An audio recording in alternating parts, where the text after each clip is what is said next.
When we're writing on something, I never feel like, oh, people are going to be freaked out. I never think that. I guess that means that I'm twisted and depraved, but I don't know. Maybe. I hope so. I mean, I tend to be somebody who's pretty unshockable, so maybe that's it. Maybe I have a screw loose. No, I think it's all about, you know, the entertainment. I think that if you, when you start judging it, is this too far, then I think you're going to lose your edge. Well, I always liked the classic sort of 70s horror that was very scary and very emotional. So this feels like that to me. It's really a tribute to those great filmmakers, you know, like Kubrick, I think, and Nick Roeg, who did that.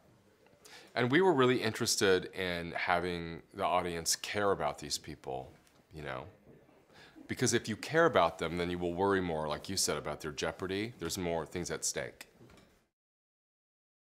Well, I mean, I think in any genre piece, there's the genre part of it, and then there's the dramatic part of it.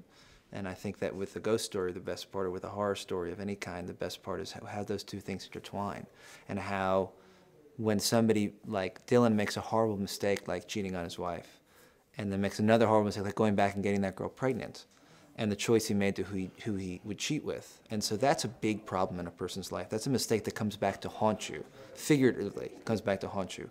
And then what happens then if that literally comes back to haunt you? What happens when that girl shows up at your front door and then she dies and then she's a ghost?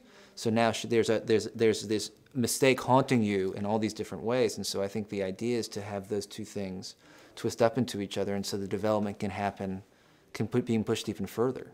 So now this person is after you in what way? And now she's not afraid of anything anymore because she's dead.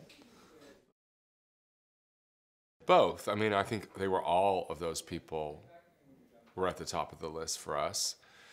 But yeah, I mean, Jessica, we wrote it for Jessica. Connie was our first choice and shockingly said yes. You know, we weren't so sure with the man. We sort of met a lot of people, but Dylan was by far, he just became the guy. And then we read a lot of people for those kids over and over and over. And then the ghosts that come in, the people that are creatures in the house, a lot of those people are just people like that we've always wanted to work with, like Dennis O'Hare and Lily Rabe. We're just like, we're writing this for you, sign on the dotted line. And I think when you go, they didn't know what the hell it was, but I think when you go to actors with passion, they respond. Yes. Yes, I hope so. We try. Fearful or fearless?